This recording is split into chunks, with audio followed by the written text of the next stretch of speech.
Hello, hi everybody. This is lecture number 17 in the cybersecurity for beginners course.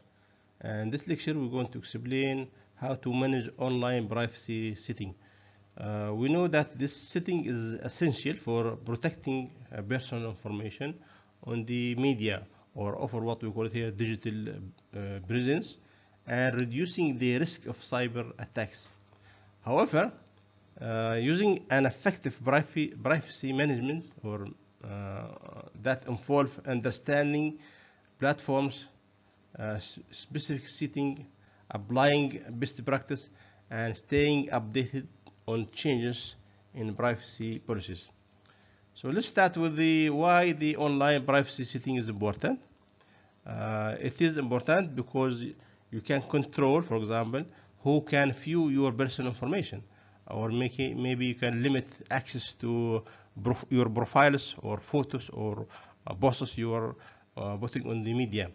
Also, also how data used by third party. So you may restrict your data sharing with advertisers or maybe with the external apps. Also, you can control what information is visible during the search engines, or can decide also if profiles or activities are indexed by search engines like Google or whatever it is. Yeah, just for example here, for example, enabling a privacy setting on Facebook. Of course, everybody knows using Facebook to ensure that only friends can view or see your post, protecting you and from offer sharing with strangers or the externals. These are the key privacy thing across the platforms. We have so many platforms. We start with the social media, then we go to the search engine and mobile application and so on. So let's start with the social media. For example, profile visibility. Okay. You can control who can see your profile, like your age, your location, your contact number. So for example, on Instagram, set your profile to private to ensure only approved followers can view your content or your information. Or maybe some post of story and sharing, so you can limit only the audience for post or stories to specific groups only. Yeah, for example, like use Facebook audience or followers to select or to share a post with friends rather than make it public.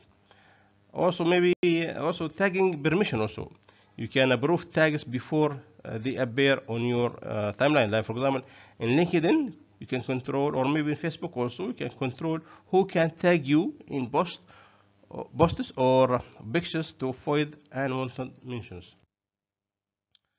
Let's come to the browsers and search engines, which again some kind of platforms here.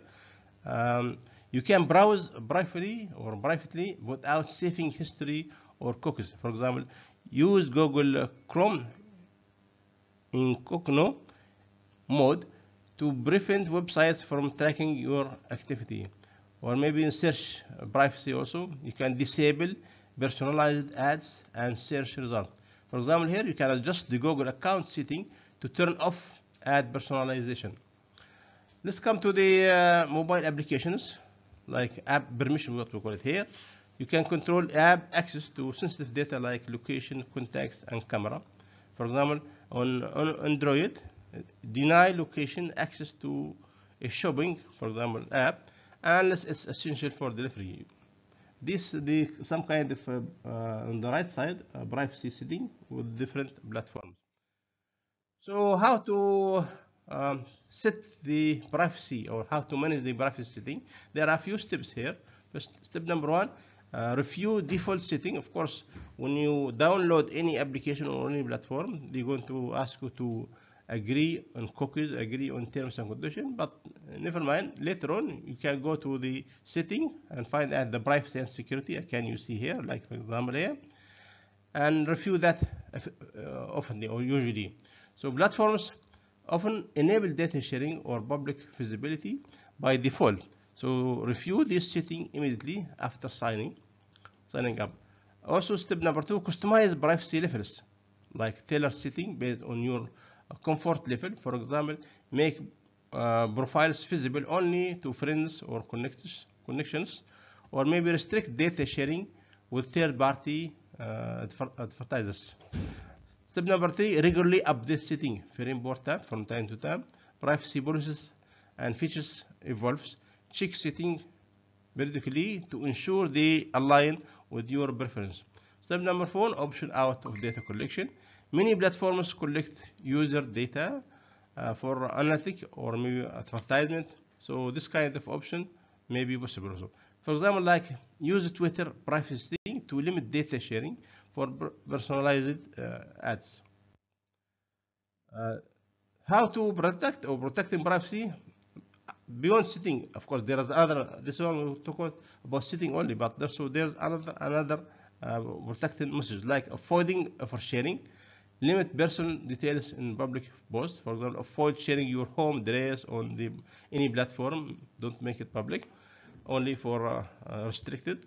Or maybe use strong password and two-factor authentication, like to prevent unauthorized access to account. Like for example, enable 2FA on Instagram for additional security.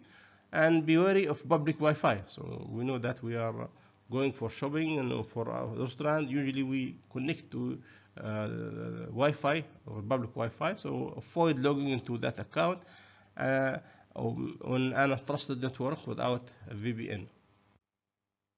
There are so many scenarios in our daily life. Just I'm mentioning a few here, like scenario number 1, public profile on LinkedIn. We know that nowadays the job seekers and new graduate and so usually they have a LinkedIn account and they publish their information, they publish their CV. So here a user realizes their LinkedIn profile is fully visible to the public, including contact details. By adjusting privacy settings, they limit profile visibility to connections online, reducing unwanted messages. So we have to be careful about that, especially in LinkedIn.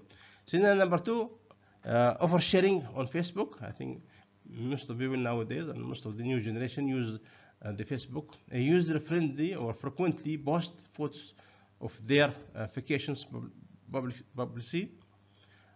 publicly. Stranger may misuse this information to determine the user's absence by switching post visibility to friends, so the user minimize such risks. Online gaming profiles also. User usually display their gaming username linked to personal details. This attracts the cyber attacks or spams or harassment. By hiding personal information and using privacy friendly user, the user can protect themselves from cyberbullying. Now, scenario number 4, location sharing on social media. It's very important. A user shares the real-time location update publicity on Instagram or Facebook. This allows the potential bad actors or cyber crimes to track their whereabouts. By limiting location sharing to only close friends or connectors, can avoid altogether.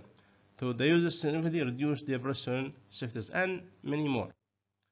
Let's come to the conclusion here. Managing online privacy setting is an ongoing process, so that it continues and need to be updated from time to time. That requires vigilance and awareness. So by customizing privacy controls, limiting data exposure, and adopting proactive habit, user can safeguard their personal information and maintain control over their digital identity. So these efforts not only enhance security but also provide peace of mind in an increasingly interconnected world. Thank you very much.